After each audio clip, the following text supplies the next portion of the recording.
टोलमा रहेको विष्णु मन्दिर हामी घुम्न गएका थियौँ र त्यसमा हजुरहरूलाई पनि सँगै घुमाउँछु भनेर मैले यो भिडियो बनाएको होइन।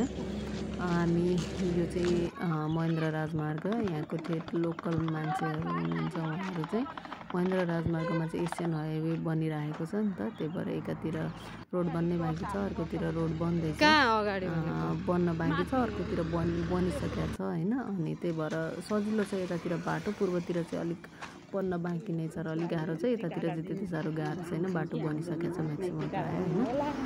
पुराणमा पनि जान आँटेको थियौँ, हेर्नुहुन्छ उता पारितिर मम्मीको मामा घर पुराण लागिरहेको छ, विष्णु मन्दिर पनि घुमेर आउँ अनि पुराणमा पनि जाउँ भनेर चाहिँ हामी गएको थियौँ।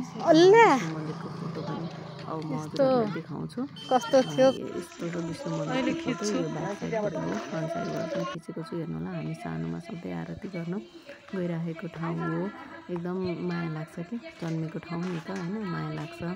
यहाँ सधैँ आरती गर्न मामा घरको हजुरआमासँग जान्थ्यौँ हामी। यहाँको एकदम पौराणिक कथा छ होइन। म हजुरहरूलाई अरूहरू पनि भिडियो राख्ने नै गर्नेछु, हजुरहरू हेरिदिनु होला। Okay, thank you everyone.